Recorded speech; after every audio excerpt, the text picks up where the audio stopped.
You definitely have to do some self-advocating. Self-advocacy is like a really big thing to start working on, communicating with your professors. Transitioning from high school to college. Yeah, time management skills are really important in college. That's another thing to consider too when transitioning after you meet the requirements, depending on your school, if you want to live on campus or off campus. How do you find your classes and get there on time? How is it navigating through big open spaces like diners and other crowded venues in college? What is that like? For you high school students, if you're feeling like I really could use some O&M in the dining halls and the open spaces and the hallways, if you have a counselor through your VR agency, ask them about it because it is a service that they can provide to help you. What has been the most challenging thing about going or being in college as a blind or visually impaired person? The hardest thing that I probably had to go through was finding friends who accepted my visual impairment. High school students asking college students what it's like. And it definitely is uncomfortable to put yourself out there, but I would encourage it to make friends and things. And I know it definitely can be scary at first. A big thank you to all those involved, teachers of the visually impaired, transition coordinators, and especially the students themselves. Make sure that you also have fun. Just, it's not always about academics and you do those things, but college is also a way for you to meet new people, to do some self-reflection on the things that you want and need. Just make it a good experience for yourself. Welcome to Blind Abilities. I'm Jeff Thompson. Today, we'll be talking about transitioning from high school to college. We have high school students asking questions to a panel of college students who have experience transitioning from high school to college, and they're going to share what they've learned, their experiences, and some tips and tricks to the high school students. We also have, along with us, teachers of the visually impaired who have selected these students to participate in this discussion. And now I would like to introduce to you the organizers of this college panel discussion on transitioning from high school to college. Take it away, Steve. All right. Well, I'm Steve Kirshner. I'm a teacher of the visually impaired at the Delaware County Intermediate Unit. I've been teaching here this is my 33rd year. I'm an itinerant, so I travel from school to school, grades K to 12. I love my work and really excited to be here and to be a part of this panel. Pam? Hi, my name's Pam Kosmicki. I'm also a teacher of the blind and visually impaired at Delaware County Intermediate Unit. Prior to that, I was working as a classroom teacher at Overbrook School for the Blind. I'm really looking forward to hearing all the questions from the high school students and listening to the college students share their experiences. I think it's going to be a really valuable day. Thank you. Hi, everybody. Mary Beth Waldron. I'm a teacher of the visually impaired and orientation and mobility specialist at DCIU. I'm also really excited about this. This is such a fabulous idea, and I'm glad you guys are participating and put this together. Happy Friday. Hello, everyone. My name is Holly Short, and I am an orientation mobility specialist with the DCIU. I am really excited for this because I have done a lot of work on orienting students to campuses. So I'm interested to hear about all the other workings of the transition from high school to college. My name is Sonia Corinth. I am currently the supervisor of the Vision Support Program at DCIU. I am just pleasantly surprised that you guys are all doing this on a Friday afternoon, and I greatly appreciate students and young adults sharing their wisdom. Thank you for setting this up. I want to thank you all for what you do for the transition age students, and thank you for your participation and helping making this transition from high school to college panel possible. So thank you. We will also be joined by Sheila Koenig, Transition Coordinator for State Services for the Blind. So without further ado, let's hand it over to high school student and Blind Abilities correspondent, Simon Bonifant. Simon? Hello, everyone on Blind Abilities. This is Simon Bonifant here. And today we are doing a panel discussion between high school students and college students, talking about the successes, failures, triumphs, and tribulations, and anything in between, talking about the transition from high school to college life and to the workplace. We have a lot of people here today. Some of them you may be familiar with from past podcasts, and some you may not. So you're going to get to meet some new people. Why don't we start with the high school students can go around and introduce themselves, and then we'll take it over to the college. Ben, can you introduce yourself? Hello, my name is Benjamin Wallace. I'm 15 years old. I'm from Pennsylvania, and I currently am in 10th grade at Norristown Area High School. All right. Hey, everybody. My name is John. I am 20 years old. I'm from Cinnaminson, New Jersey, and I currently attend Cinnaminson High School. I am a senior, and after high school, I'm going to pursue my career as a country musician, so that should be fun. My name is JT. I am from Ardmore, Pennsylvania, and I will be attending Eastern University in the fall to study computer science. Some hobbies I like to do include running, climbing, tinkering around computers, and programming. Hi, I'm Yael Cork. I'm 18 and I currently attend Robinson Secondary School in Virginia as a senior. Good. Now let's bring it over to the college students now. We have a lot of college students that are going to share their wisdom with you all. Let's first bring it over to Alyssa. Hi, my name is Alyssa Rufo. I go to Kutztown University and I'm a sophomore. My major is Teacher of the Visually Impaired. It's one of 5 schools in the country that have this program, and I really enjoy music. Hi, everyone. I'm Becca. I also attend Kutztown University. I'm a senior in the Vision program as well, and I graduate in the spring. So I'm excited to graduate and start in this awesome field. So thanks for having me. Hi, everyone. My name is Gabby. I currently attend St. Francis College, and I'm a senior. I'll be graduating in January, actually, and I'm studying communications and digital media. So I'm excited to be here with you all today. Okay, very good. Now we have some teachers here. We heard from Steve and Pam, and why don't we pass it over to Holly? Hello, everyone. My name is Holly Short, and I am an orientation mobility specialist with the DCIU. I am really excited for this because I have done a lot of work on orienting students to campuses. So I'm interested to hear about all the other workings of the transition from high school to college. Good afternoon, everyone. My name is Sonia Corinth. I am currently the supervisor of the Vision Support Program at DCIU. I am just pleasantly surprised that you guys are all doing this on a Friday afternoon, and I appreciate it, greatly appreciate students and young adults sharing their wisdom. Thank you for setting this up. Great, thank you. We have one more teacher, Mary Beth. Hi, everybody. Mary Beth Waldron. I'm a teacher of the visually impaired and orientation and mobility specialist at DCIU. I'm also really excited about this. This is such a fabulous idea, and I'm glad you guys are participating and put this together. Happy Friday. Very good. Well, we're happy to have all of you here. Thank you very much for your participation. We really greatly appreciate it. Why don't we start with something that's very important when looking at transitioning from high school to college? There's a lot of things that go into this process. One of the things that is really daunting at first, or that could be daunting at first, is the campus and navigating a college campus versus a high school campus. What was your experiences? What tips do you have? Things along those lines. Why don't we pass it over to Becca first?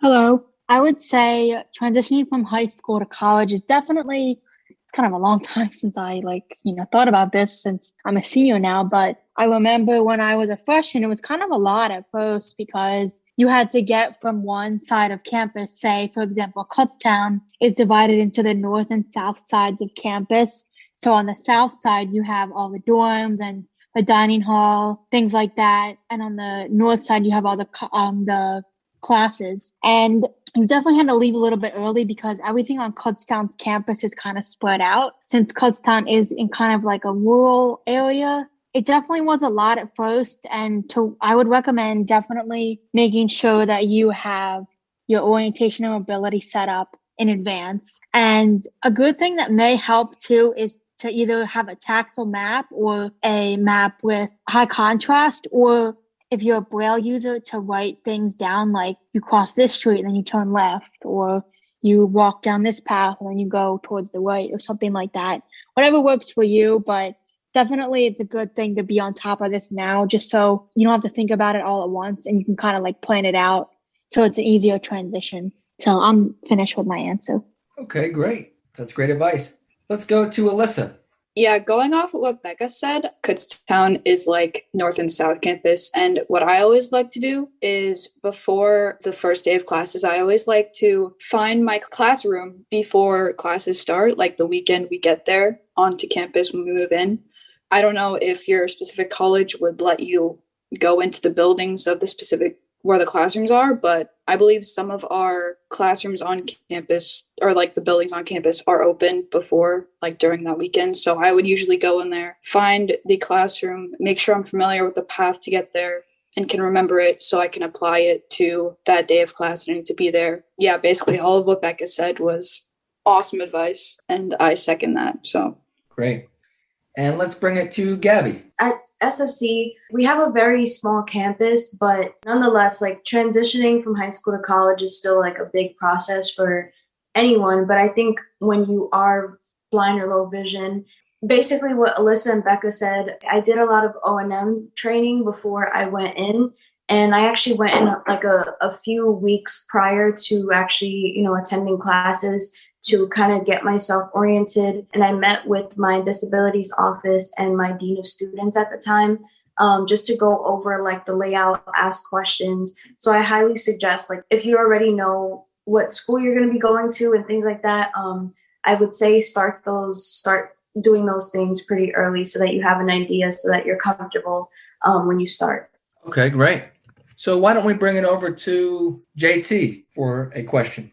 How did you handle the accommodations in the dorms? So something that I found really helpful was working with my orientation and mobility instructor. So I actually lived in the same dorm for the first 3 years, which was really nice. And my last semester, I lived off campus. So that was a little bit of a transition, and I definitely worked with another O&M specialist to help me with that. So I would say definitely have either an O&M specialist or maybe a close friend help you. If you guys live in the same dorm, then this could help with orientation as well as like trying to, make new friends and do things together.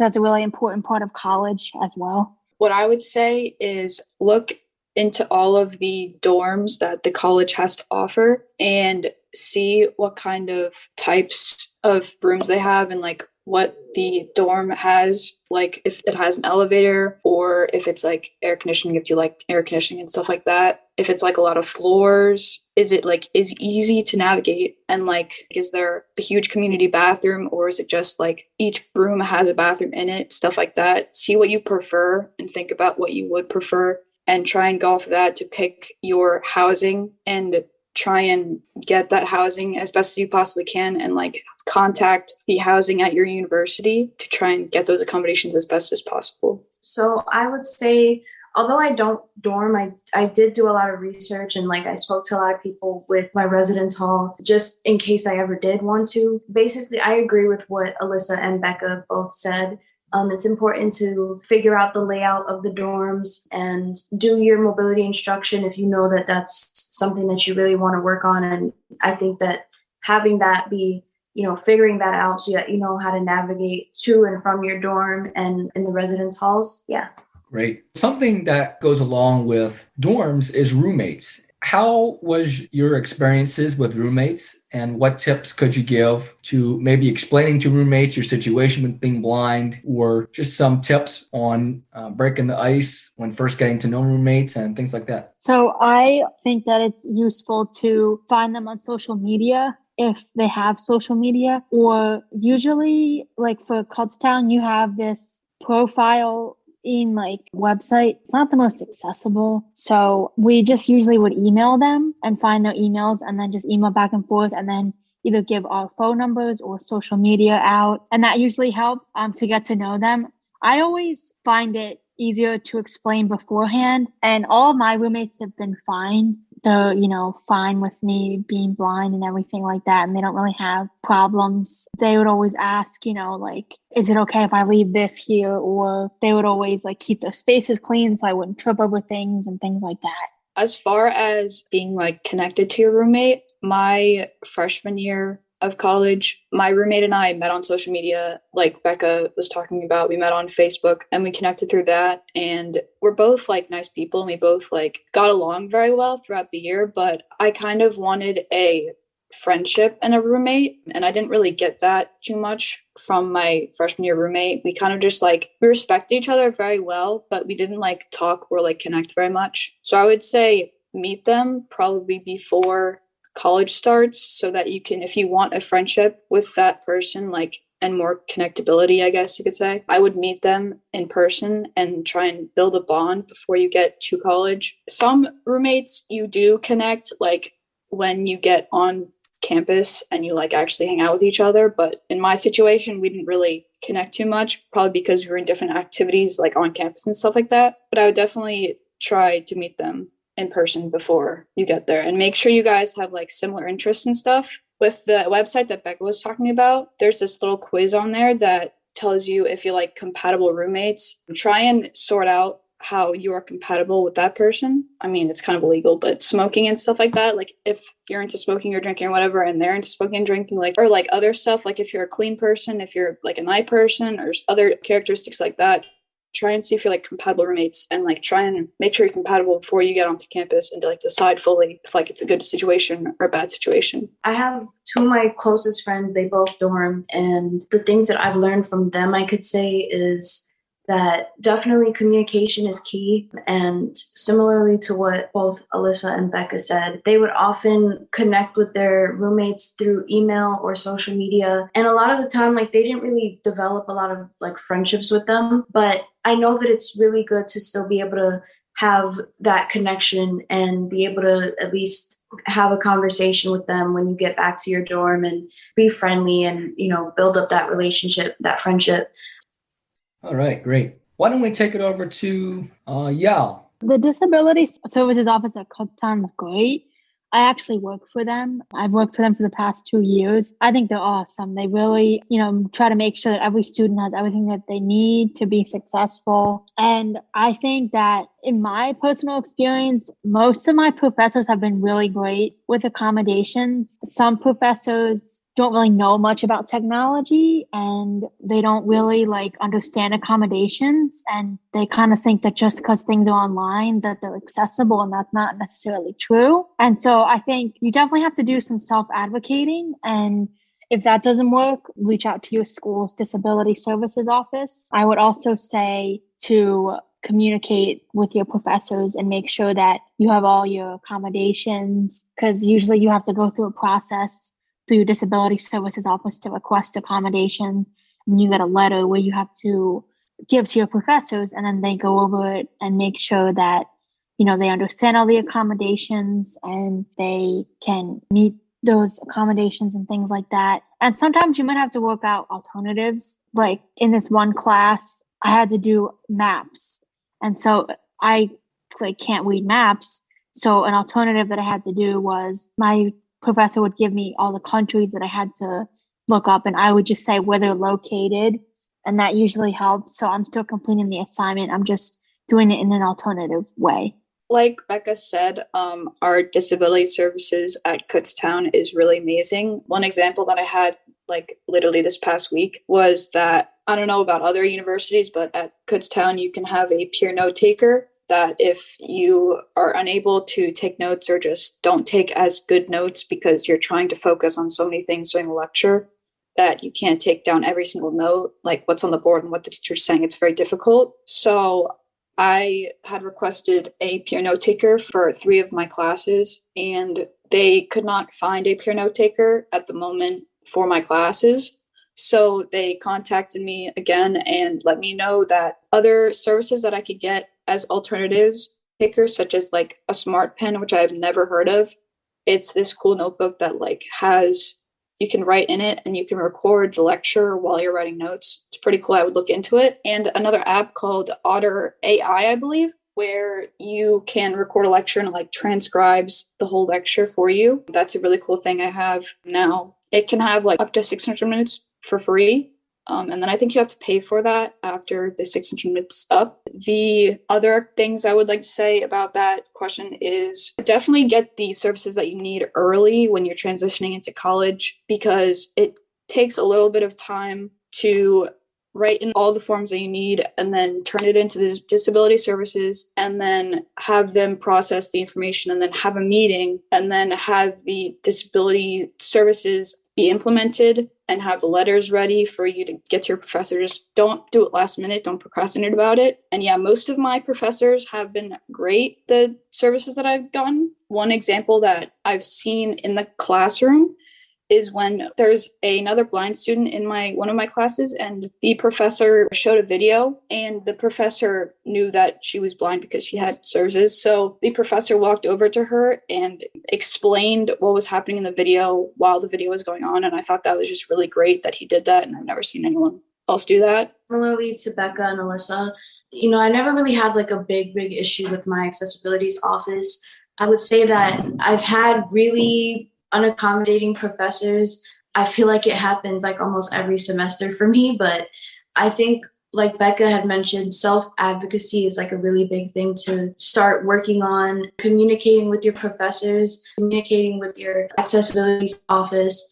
And Alyssa, just like university at St. Francis, they offer us peer note takers also, and that smart pen thing. I never actually used it, but it sounds pretty cool. So I've always gotten a peer note taker, and I think that like resource that really works really well, especially when you have exams coming up and you have things to study for. It helps to be able to compare your notes with somebody else's and actually see like what to really work on. And another thing is, again, just make sure that you actually check in with your college's services before you start classes so that you have everything that you need, because like Alyssa said, it does take a really long time to actually get like textbooks and things like that ready if you need it to be transcribed or you need anything like that. So I would say those are some of the things that has also worked for me. Great. So let's parallel a little bit high school to college. I know that in high school, many people will have services such as a TVI, teacher of the visually impaired, and we have a lot of them on the call today, and similar services to that. But in college, those services are kind of supplemented by the disability office, but there is a lot of self-advocacy that's done in college more than high school, and a lot of more independence as well. Can you speak to the differences that your experiences was from high school to college and how you had to supplement that in your independence and self-advocacy? Definitely. One thing that's different is you don't necessarily have an IEP in college. You may have some accommodations that are similar to the IEP, but some laws that are different in high school, that are different in college and high school, they don't necessarily apply to college. The ADA and the Section 504 of the Rehabilitation Act, those are the two laws that are used in college, and then IDEA is used in high school. Those are like the main laws. One thing that's different is that in college, you are kind of the one who's in charge. So in high school, you maybe had a team of professionals, maybe TVI and O&M. Maybe you had like a resource person, things like that you would like go to in high school. And not necessarily saying that you don't have those people in college, but it's kind of like more on you and to see how you advocate for yourself in college, because people like aren't really going to know what you need unless you ask for it. I think definitely self-advocacy is really important, and definitely start that early and make sure you have the skills necessary to self-advocate for yourself. Again, yeah, self-advocacy is really great. I also think that time management skills are really crucial in college. You have to balance whatever schoolwork you have and the classwork and the homework you have, as well as social life and the clubs or organizations that you're a part of. And it's a lot to try and juggle, but somehow I get it done and Becca gets done and Gabby gets it done. But it's a struggle, but you definitely have to make sure that you're on top of it so you don't miss anything. Yeah, time management skills are really important in college, because if you get something late, like your professor, sometimes if they're nice, they'll let you like get a few points off, but some professors are just kind of mean and harsh and will probably give you a 0 for it, which is not fun, but you got to deal with it. You got to make sure you have good time management skills. Similarly to Becca and Alyssa, in high school, I had a TDI, and I think like going into college, because it's such a different environment, and again, like that's a whole nother thing, because you're in charge, you're responsible for the things that you do, whether you choose to not submit assignments, whether you choose to not go to class, like that's all up to you. Nobody is going to be prompting you and telling you like, hey, this assignment is due at 11:59 on Friday, so you have to get it done. It's just self-advocacy. It might be a little uncomfortable at first, especially when you're in a new place and you're surrounded by new people. But I think that the more that you kind of figure out what works for you in your first semesters, you're going to continue to utilize that and make sure that you're actually able to speak out and speak up for the things that you need. Because like Alyssa said, sometimes professors are not always easy to communicate with. So it's important to make sure that you stay on top of those things. That's good. Good answers. Thank you very much. Let's go to Ben for the next question. Hi. So I know we did cover like navigating a little bit already, but my question was more of like how to navigate. Like I know college campuses can be pretty large. So how do you find your classes and like get there on time? Because I know the buildings can be very big with many floors and hallways. What was one or more easy ways that you found to find classrooms and navigate busy hallways and stuff like that? It definitely depends on how big your college campus is and how spread out it is. So for example, Kutztown's like kind of spread out. I like to be early for my classes, so maybe at least like 10 minutes early to class. So for example, it might have taken me 15 minutes to walk from my dorm to my class that was like on the other side of campus. But then if I lived in my apartment off campus, it might have taken like longer because it was further away. I think the best thing is to be early for your classes, just so you make sure that you don't miss anything important and you are on time. I agree about being on time. I'm usually like 10 minutes early. I hate being late. It makes me anxious. But some way to navigate around campus, because it's so big, I could send at least there's a bunch of maps around campus. And what I found online is I found a PDF of the campus map and I saved it to my phone. And whenever I was lost or needed to find a building or something, I would just pull it up on my phone and just zoom in and just try and navigate there as best as I could. In the buildings, there's also usually a map of the building. Sometimes there's a few maps around the entrances of the building, like the main entrances, but I would also use those and sometimes take pictures of them or just like stare at them for a long time and try and figure out where I need to go. And then for the crowded hallways that you were talking about, in Kutztown, there aren't particularly too many crowded hallways because like Becca said, it's very spread out. Like in high school, like it's just one building pretty much. And like there's like maybe like 2,000 people in like one building. It's really crowded. But in a college, it's like thousands of people, but it's all spread out between a bunch of buildings. So it's not too crowded. There's probably, thinking back to like last year when there wasn't COVID, there's probably like 20 people in a hallway. Usually what I see, not too crowded, but at some points in certain buildings, it can be a little crowded, but it's usually like not that much time that it's super crowded. Maybe like on stairways, it's super crowded, but it's usually not that crowded. It's kind of easy to navigate when there isn't that many people. This is Sonia. You guys are talking about navigation. Have any of you done any of the campus busing that's available? And how hard is that to navigate? I didn't really use the shuttle a lot when I was on campus just because I like to walk everywhere and didn't really like want to. But now that I was off campus, sometimes it would rain and my apartment was kind of far from the campus. So sometimes I would take the shuttle, and there are apps that you can put on your phone to help with that. I think COVID, like, they're not terrible because of COVID. Like, they're not terrible, but they're not great either.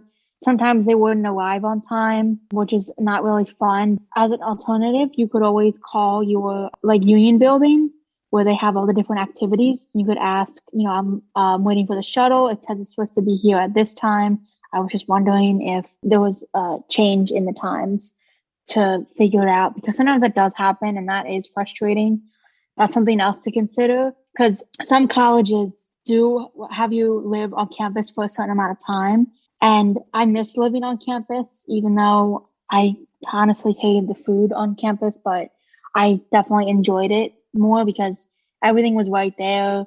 You didn't have to like walk so many minutes to campus and things like that. So that's another thing to consider too when transitioning after you meet the requirements, depending on your school, if you want to live on campus or off campus. Yeah, this is Alyssa. The shuttle system at Kutztown is free for students. We pay a fee for that. I don't know about other colleges if they have to pay a fee. I don't know, but ours is free. It's kind of confusing, like Becca said. Like, there's an app for Kutztown you can download, and it's a bus tracker on there that you can track the bus where it is and like the route it takes and stuff like that. It is sometimes unreliable. I've taken it like 1 or 2 times, and it's nice to like, you don't have to walk around, but like it's also the times are kind of unreliable. So that's like the pros and cons of it a little bit. Yeah, I usually like walking around more than using the bus.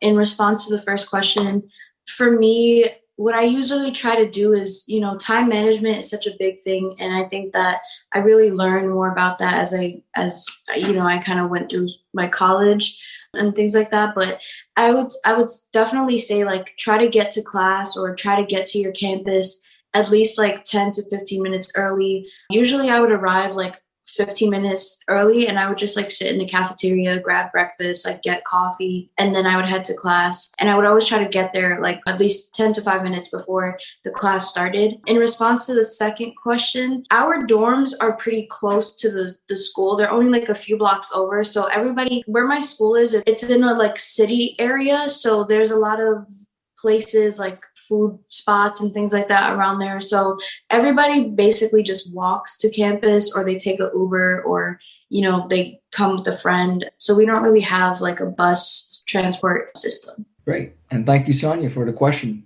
Let's bring it back to John. Do you have your question ready, John? I do. Thank you. So how is it navigating through like big open spaces like diners and other like, crowded venues in college? What is that like? It can definitely be a little bit confusing, especially if it's really crowded, especially like at dinner time. So what I would ask my roommate to do, tell me where they are, and they would look for me. And especially if I was traveling with some of my blind friends, what we would do is we would find a table that was close by and would say, okay, we're at the second table. And then we would go get our food just because it's easier to find a spot first that's close for everyone. And something else too is navigating the dining halls. Some of them are self-serve and it's kind of hard, especially if you have like little to no useful vision and you can't necessarily see what is there. And even if you do have some vision, sometimes it is hard. And also it sometimes is confusing if there's no one there to tell you what the options are, like for the food selections. What some of my friends have done is they've gone into the dining hall and they swipe their card and then they would ask someone, can you offer me some assistance in this dining hall? And they would say, yeah, like we can offer you assistance and help you pick out your food and things like that. And with that, I would definitely communicate your needs. Like if you would like human guide or if you would like to just follow them with your cane, because what I've had happen to me a lot, and you can probably speak to this too, is being grabbed like when you didn't ask to be grabbed and just saying like, oh, come here, I'll take you this way. And like, that's not necessarily like, okay. So definitely like communicate what you need to the person so that you can feel like you have autonomy and that you are being respected as a person. I have a pretty good amount of functional vision, so it is a little bit easier for me to navigate around the dining halls, but it's definitely hard for me at most dinner times and whenever meal times when I hang out with my friends to find them at their tables. So I kind of have a set routine or like thing that I go through where we usually eat upstairs at our dining hall. So I go upstairs. There's like a doorway that's open for people to leave through. I look through the doorway, see if I see anyone, if I can see them. If I don't, then I just go around, get a drink, and then scan the area to see if I can see them. And then when I finish getting my drink, I go to the other side of the dining hall and try and scan to see if I can see them. That's kind of the thing I do. And then if I don't see them, I like just contact them and be like, where are you? Please help. Some of my other friends that are visually impaired understand the struggle. So they tell me generally where they are or just are at a set table in the dining hall like at a booth specifically, like the second window or something like that. Yeah, it's definitely hard, like Becca said, to try and navigate when it's really busy. But since COVID, there aren't really much self-serve stuff anymore at our dining hall. So it's kind of easier in that aspect, but it's still hard to like try and figure out what they're serving sometimes, like signs about what the food is, but sometimes it's quite small, like especially maybe if you're like a lactose intolerant person, like a vegan person. They do have a vegan section, but like the ingredients of that stuff, they have it on there on a little label, but it's really tiny print, like probably like 8 size, like it's so tiny. So if you like need that type of stuff, like it's hard to see and try and figure out what you're eating specifically. So I would say try and get help and like definitely ask the people who are serving you what is in it. And if they don't know, just like maybe just like ask the cook. They can like get the cooker and just ask them. For me, I truthfully, like I get a little flustered in crowds. So when we usually would have our like lunch rush or things like that would be happening, a lot of the time my school would host events in the cafeteria at the same time that students would be going down to get like whatever they felt like getting, a snack or lunch or whatever. So navigating with that, I know the layout really well, but usually I would have a friend come with me just because sometimes in the kitchen they get really busy with orders and things that they have to do. So people aren't always able to read me the menu right away. So usually my friends would come with me and they would assist me with that. And I usually would just like sit at a table with them and we would all just kind of hang out. And usually one of us would try to find like a table and then we would all go and get our lunch or whatever together. I feel like that's like what works for me. But if it's not like a really busy, not a busy time that you know, people are downstairs, I just go by myself because I know the layout really well. So I just try to figure that out and navigate through it as much as I possibly can. So we also have Sheila Koenig here, who is the transition coordinator at the State Services for the Blind. Sheila, you want to introduce yourself?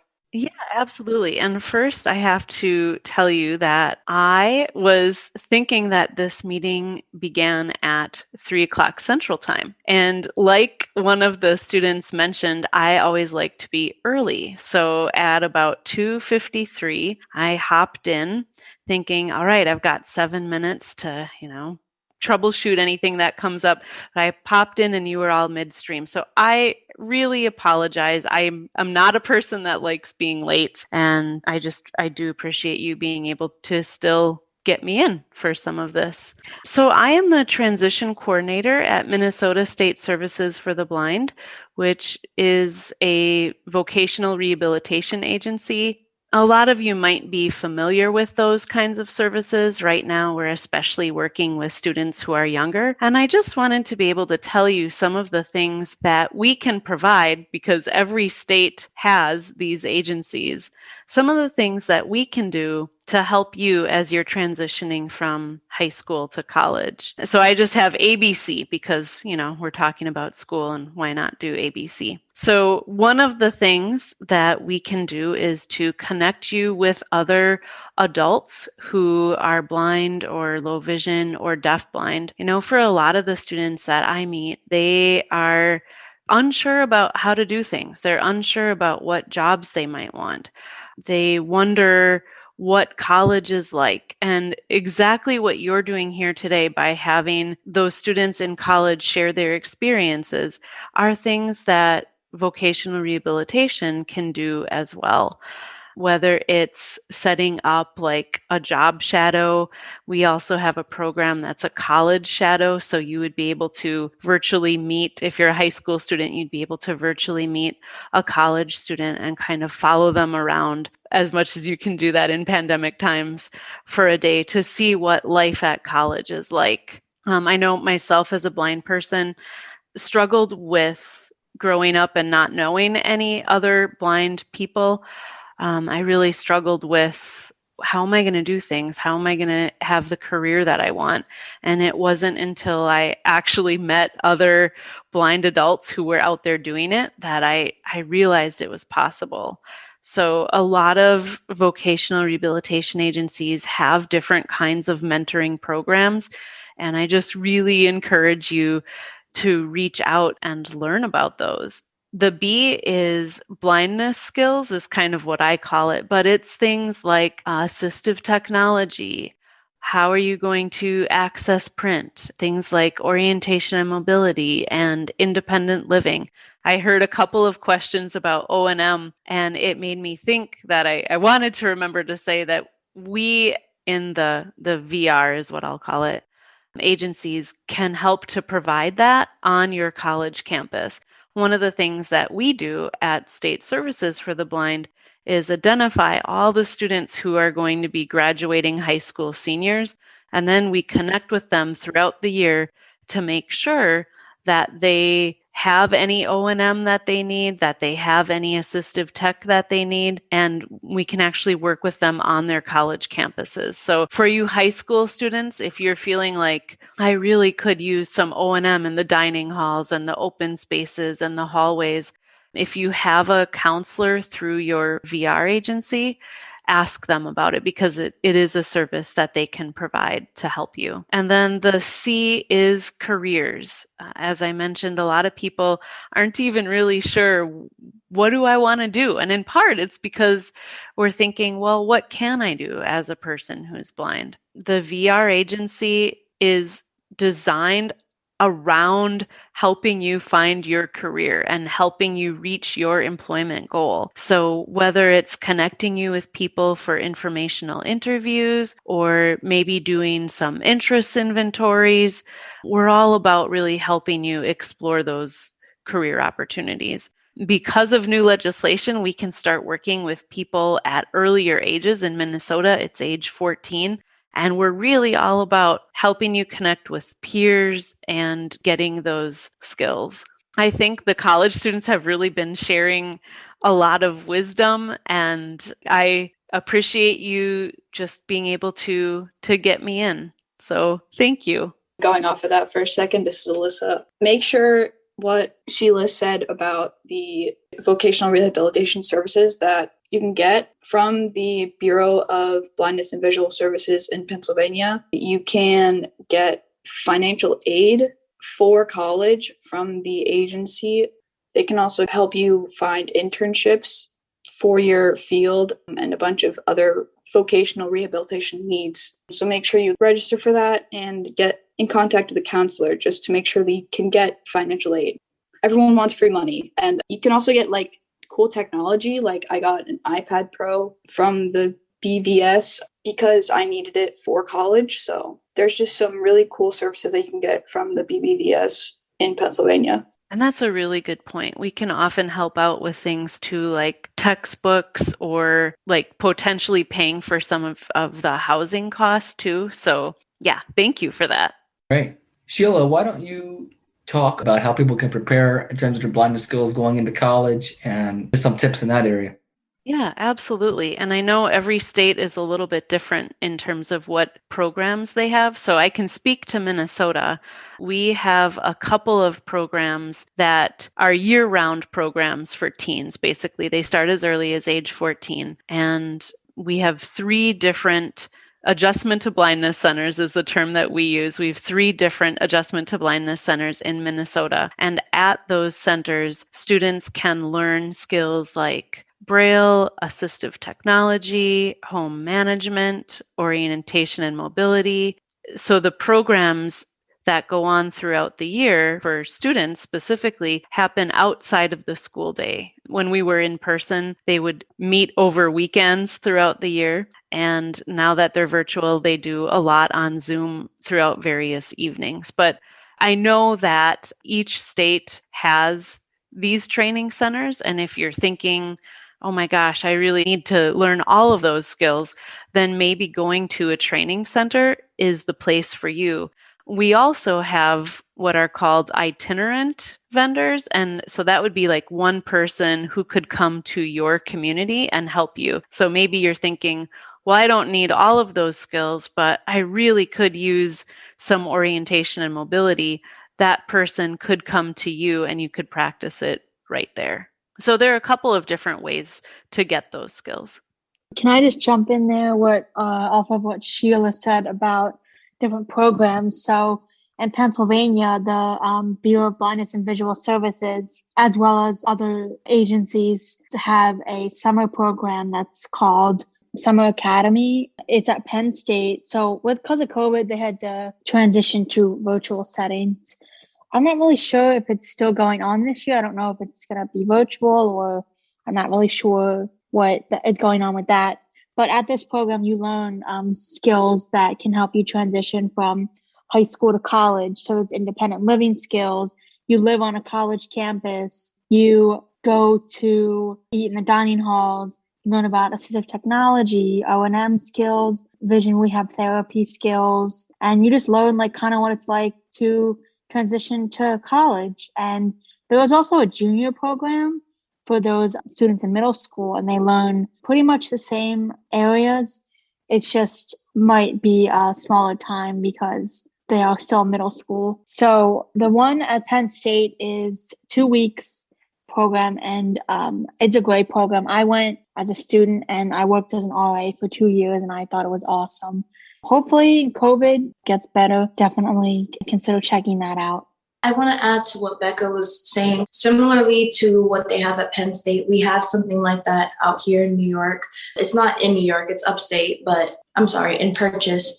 But they do a pre-college program, which you could attend as a junior in high school. And through that, you get to learn about assistive technology and just what it's like dorming. And then, aside from the academic part of it, you also get to go out and, they take you out to different trips, but you also, again, you learn how to navigate on campus. We actually get mobility instructors, and they would come and they would help us and teach us if there was something that in particular that we wanted to learn.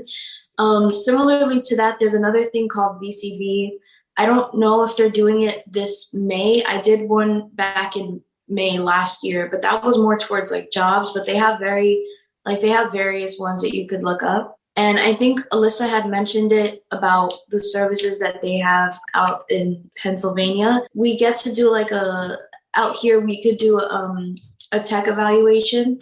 And I would suggest that you do that way before you actually go into college, because it takes a really long time to get the technology that you need. But I had gotten, just a Braille note taker and a computer, because I had already gotten an iPad from the pre-college program.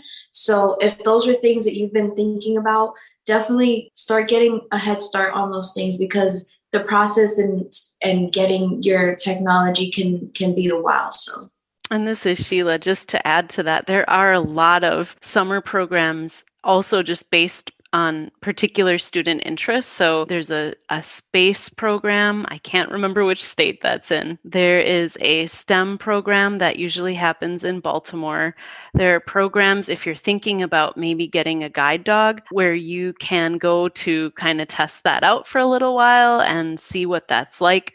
I believe there's one of those in Michigan and one in Vermont. So those are open to students nationwide, and definitely worth exploring if you have a specific interest too. That's great, because I know that, Sheila, the VR, as you called it, the VR provides some technologies for college students as well. Yep, absolutely. And in Minnesota, one of the things we're doing is we have a lending library. So if you're not sure if a piece of technology is right for you, you can try it out for about 6 months and hopefully get a sense of whether it's something that could help you or not.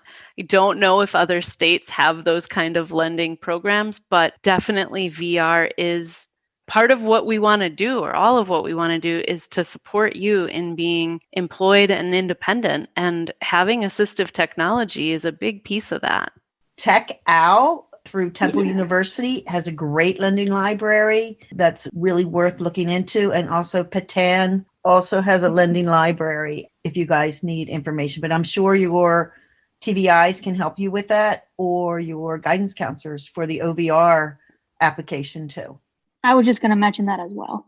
Well, thank you for talking about the services that your company provides. It's really great, the work that you do for the blindness community. And we thank you very much for for that. Well, thanks for having me here. And just what a cool way to bring together college students and high school students to talk about the transition. I really do think that that's such a big piece, is learning from people who have just done it. So thank you. Oh, very good. So why don't we bring it back over to the college students now? And we've talked a lot about things like accessibility and a little bit about textbooks, but why don't we kind of talk about the brunt of college, which is the schoolwork? How is the schoolwork based on high school? How much harder is it? What kind of time does it take to get the work done? Let's dive into that realm. The difference between high school and college is you're not actually in class every day. So, for example, you might have class Monday, Wednesday, and Friday for 50 minutes. And then you may have class on Tuesday and Thursday for like an hour and 20 minutes. Or depending on like how specific your major is, you may have class once a week for like 3 hours. And that has happened. There definitely is a lot more work, but it's kind of nice because it's spread out throughout the semester. It's not like you're getting thrown like so many different things. And with this too, I would definitely say don't wait to do all your work. Try to do a little bit each day. Just, try to get on top of it. And also too, if you need any like assistance or anything with that, definitely reach out to your professors, to the Disability Services Office if you have any challenges completing any work or things like that, because they are here to help and they will definitely like make exceptions for you if you need those. So some professors can be, not so nice, but in my experience, the majority of them have been very nice and understanding with extensions and things like that on your work. Yeah, the workload is definitely a bit different than high school. There's definitely less busy work in your classes. I mean, some of my gen eds, general education classes, did feel like busy work because like I already knew some of the information. Like in biology, it was a pretty easy class for me because I'm pretty smart. And I kind of barely had to try. I probably shouldn't say that, but I kind of barely tried. And I still got a good grade. Some of the classes will feel like you don't want to do it and like it's all busy work, but like it's all to graduate and stuff. And you're paying for the class. You might as well get the work done and just, yeah. If you are having trouble with your classwork and stuff like that, like Becca said, there are services on campus like your professors, but there's also Kutztown has tutoring services that you pay for. There's a writing center if you're having trouble writing papers. There's also in probably half of my classes, there's been supplemental instructors where there's a student in the class who has taken the class before who will help tutor you in the class and help explain assignments to you and help you understand the class better if you're having trouble understanding it and stuff like that. I don't know if other colleges have that, but Kutztown has that. I think it's a really cool thing that they have put in place that you can just talk to a student instead of having the pressure and anxiety of talking to your professor. You can just talk to a peer, talk to a student about what you're having trouble with and trying to mitigate that anxiety and stress about trying to get that work done and stuff like that. I would say, adding to what Becca and Alyssa said, the work can get very hard and there will be times where you just won't want to actually get up and actually do what you have to do and go to class. But the best thing I would say about college is that you actually get to pick your own schedule. And depending on your major, your week might look a little bit different. Sometimes you might have to go in 5 days a week or go on Zoom, I should say now, 5 days a week, or you might just have 3 days a week throughout. But I would say that just like Becca and Alyssa's school, we also have an academic enhancement center where you can go and get tutoring if you really feel like that's something that you need.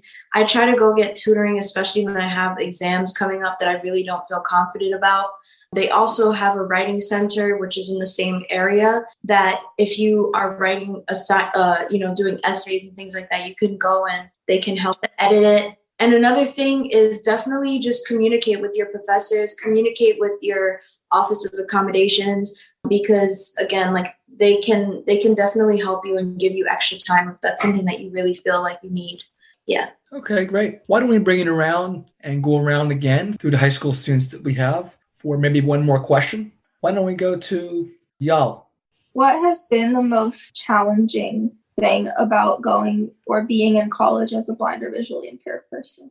The hardest thing that I probably had to go through was finding friends who accepted my visual impairment in high school. And before high school, I never really told anybody that I had a visual impairment because my functional vision is pretty good, as I've said before. So it's not as noticeable as some of the people who are more visually impaired than I am. So in college, I kind of have had to step out of my comfort zone and tell people that I am visually impaired. And it's kind of been hard for me to do that because it's not it's definitely out of my comfort zone. So trying to find people that accept me for who I am, it's definitely been hard, but it's also been nice because I have met people who are visually impaired in the major that I am in, and it's awesome to meet them. It's definitely a challenge for me to come out to people that I have visual impairment because I've never done it really in my life, and I never really had many people besides my family who are visually impaired to talk about that. So it's one of the biggest challenges for me.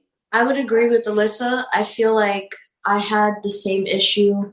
It is very hard to make those genuine connections. I'm actually fully blind, so sometimes just I would really feel very outcasted, I would say, because I always felt like people just didn't want to be my friend, which it's understandable. You're not always going to make really good connections with people, and you're not always going to really be able to bond with people in the way that you want to. But I think really finding those groups of people or those few people that you can really be okay, this person understands me, they accept me, they understand it's sometimes hard for me to make connections with people.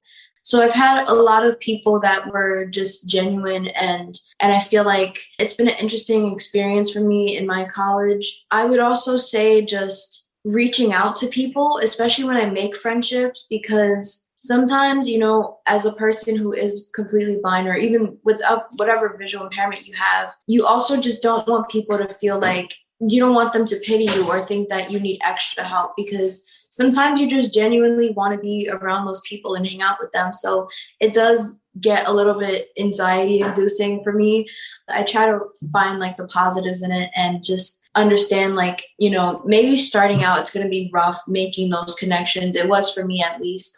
But again, everybody has their own experiences. So I would say kind of see how you feel and see what works. One challenge for me was definitely what Alyssa and Gabby mentioned, just trying to find where you fit and your friend group, and definitely making those connections with people. It kind of took a little bit just because my first year I kind of was more focused on getting the academic side of college down, getting the schoolwork side of college. And it was kind of hard to balance your social life with your, school work and things like that. I definitely agree that it kind of is hard at first to find your group of people. And it definitely is uncomfortable to put yourself out there, but I would encourage it to make friends and things. And I know it definitely can be scary at first. So that's kind of my answer to that. Okay, great. So I think with the time we have, I think we'll take one more question. I do have one question, Simon. Yep, go ahead. So I know that a lot of, I think it was actually close to all the college students said that it was difficult to make friends. So I would say, what was one way that you did end up making friends in the college environment? I would say your major definitely is a good place to start.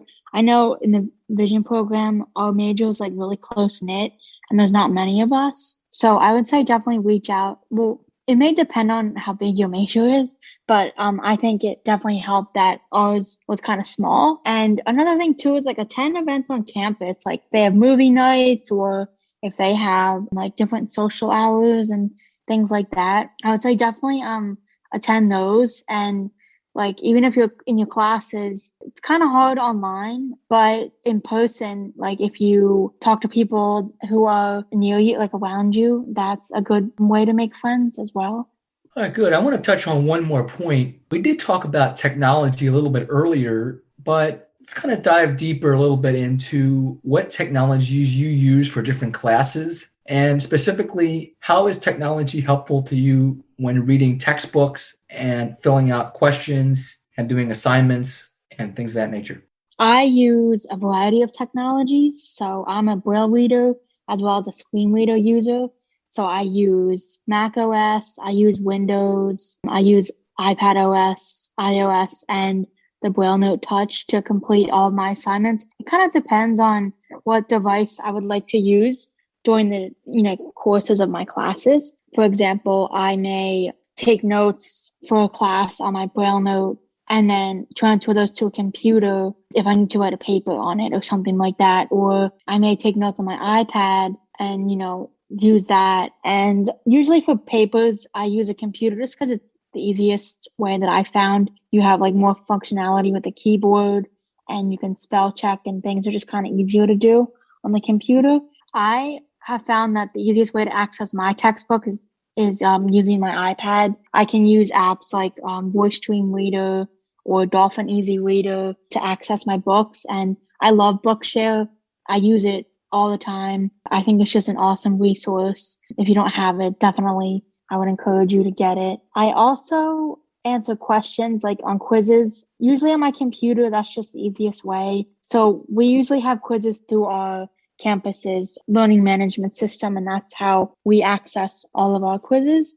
I love technology. I think that it's awesome. It's really helped me, not just in my school life and, professional life, but definitely in my personal life as well. I think technology has such a huge role in interacting with people and like getting things done and things like that.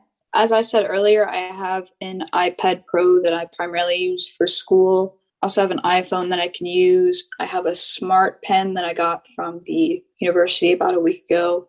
I also have a electronic magnifier that I sometimes use for textbooks. If there are online textbooks, I usually use a technology on there to be able to listen to the textbooks so I can read it faster and get the work done faster.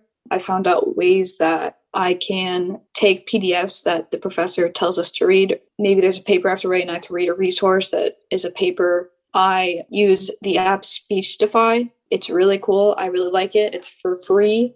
You can import PDFs into there and listen to them on whatever word speed you want. And I just love the app. It's so nice. I use Google Docs and like all the Google applications mostly for my schoolwork. I don't know. I just don't like Word that much and Microsoft, but I have them on my iPad. I just don't use them that much. So I have my Braille Note, which I use to take certain notes. Similarly to what Becca had said, I like to take notes and just transport it over to a thumb drive and put it on my computer. But I also have my iPad, which honestly, having an iPad has been like one of the best things for me because I use it every day to do assignments. I actually like using Pages to do my work. We use Canvas for my school, so we would usually do our quizzes in Canvas. In terms of textbooks, I also use Voice Stream Reader. I love Bookshare because that's where I get all my books. I realize like with me, something that I usually like to do is I'll download the book, like the textbook in audio format, but then I'll also get it in Braille because a lot of the time in class, like the professors like to go over certain chapters.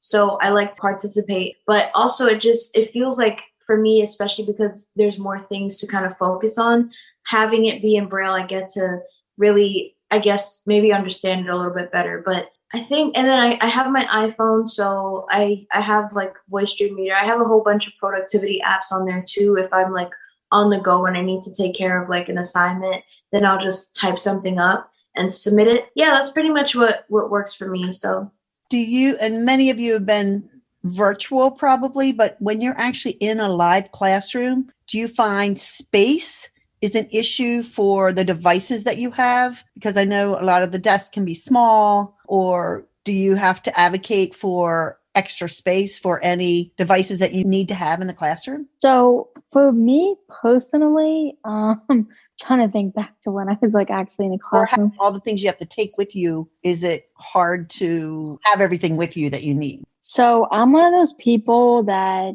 this like may sound strange to some people, but I like love all my technology and I like to take it all with me, even though the reality is I'm probably not going to use like 90% of it. I just like to have, different like operating systems and like things like that. It definitely works too, like especially if you find something that's inaccessible. Like if you find a PDF, you can I like to use Kurzweil a lot. So I import the PDF and then it reads it to me. And I also like just having the different technology there just in case I need it. Personally, I don't think so. I usually only use like one device at a time, maybe two. So I'll have my computer on my desk and then I'll like have my iPad on my lap or something. I personally haven't really found it hard to carry everything and the space in the classroom. But again, that's just my personal experience. My iPad is pretty portable because it's an iPad and sort of small. It's easy to move around and it doesn't take up too much space. In certain lecture halls, the desks are sort of small, but in the classes I've been in, Kutztown's kind of a small university, so I haven't really been in a class with like 100 people or like sit next to anyone really. So if I need more space, I just put up the desk and the chair next to me and I just use that one. So that's how I use desks if I need more space in lecture halls. And then in one of our buildings on campus, there's rooms with tables. That is really nice for space. You can like spread out and everything like that. It's really nice. I haven't really had too much of an issue. I'm just kind of a little messy when it comes to desk space. I like to spread out and just have everything everywhere sometimes. So for me, in only like a few of my classes, we've had those desks that are like attached to the chair. I use my iPad, which is, again, like it's like Alyssa said, very portable, and that has a keyboard on it. So I am able to take my notes in that class. But usually what I like to do is also put my braille note in my bag if I really feel like I need to, take notes on something. I also have an issue with desk space unless it's in my like music class that I took or one of my other classes, because usually the desks are pretty wide. So although there's people sitting next to you sometimes, there's still room to be able to like put your stuff if you really need that extra space. Great. Yeah, great question, because I know sometimes in high school I dealt with those situations where the desks are a little bit crowded, and when I have a Braille book and a computer and a Braille note taker, it can be a lot of stuff. So great question there. Now, something I'm just going to clarify for the listeners that may not be aware about Bookshare. Bookshare is a free service that is a nice way to supplement buying textbooks, because the textbooks can be expensive in college, as we talked about before. So there's a lot of books on Bookshare, and there's another service that I'll mention that is Learning Ally. That is another service that has textbooks, and a lot of those books are professionally read. And there's also the Bard mobile app, which is on the iPhone that people can download, that has a lot of textbooks. It also has a lot of just regular leisure books, types of things like that. So there's a lot of different things that can offset the cost of buying textbooks or buying novels that you have to read for class. There's a lot of options for blind people. Yeah, Bookshare is awesome. It's a great thing. Like if you want Braille access to books, it definitely saves the cost of, someone having to emboss it or like, outsourcing to a agency that embosses it. Definitely Bookshare is awesome. And I would definitely recommend people to get an account if they don't have one already. Great. So why don't we take it more generally for our last and final point of discussion? I would like to know, what piece of advice, this could be college or just life related, what piece of advice would you say would be the most important advice that you want to leave with the listeners today? I would say definitely enjoy your college experience because it goes by faster than you think. I started in 2017 and I'm already graduating. I'm like, wow, that time went by really fast. So definitely enjoy it.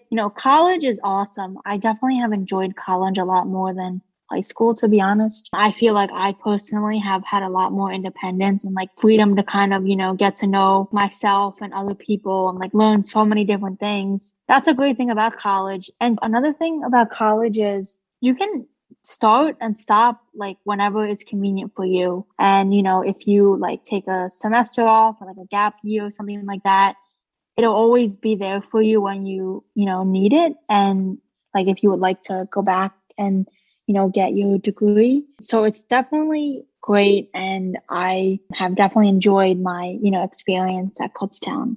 Definitely involve yourself in the activities that you're interested in. If you're interested in music, just try and join band and ensembles. If you're interested in sports, do intramural activities and sports like that. or the actual sports teams on campus, and just general clubs. There's probably a website online that has a list of clubs and like the description and like how you can join it. Maybe you want to join a sorority or a fraternity. Like you have to pay for those, but they're probably fun. I'm not in a sorority or anything, but like I've heard they're fun. Also, you're paying for college, so make sure you take advantage of all of the services and opportunities that they have to offer you.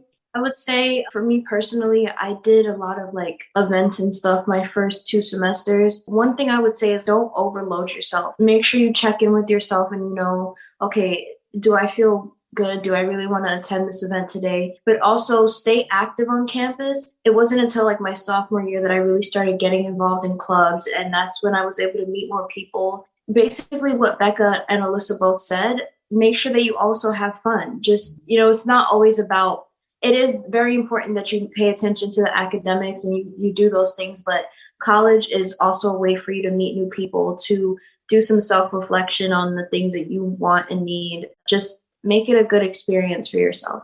Great. And I just want to add one last thing on my part about paying for college, because now that can be expensive. For the listeners that are interested that may not know, there are scholarships out there for blind and visually impaired people that they can get. There's ones from the NFB, National Federation of the Blind. There's the ACB, American Council of the Blind. And I'm sure there's others out there. And of course, there's other scholarships for other interests as well. But there are definitely options out there for scholarships and grants that can be used for paying for college. All right. Well, thank you all for participating. I hope you all found it very valuable. And to the listeners, I hope you really enjoy it. Thank you very much for all your participation and all the questions and the very thoughtful answers. We really appreciate it. Thank you all very much. Be sure to contact your state services for the blind, your Voc Rehab, and find out what they can do for you. Live, work, read, succeed. And for more podcasts with the blindness perspective, check us out on the web at www.blindabilities.com, on Twitter at blindabilities, and download the free Blind Abilities app from the App Store and Google Play Store. That's 2 words, Blind Abilities. And if you want to leave some feedback, give us some suggestions, give us a call at 612-367-6093. We'd love to hear from you. A big shout out to Chi Chow for his beautiful music. You can follow Chi Chow on Twitter at El Chi Chow. And from all of us here at Blind Abilities, through these challenging times, stay well, stay informed, and stay strong. I want to thank you for listening, and until next time, bye-bye.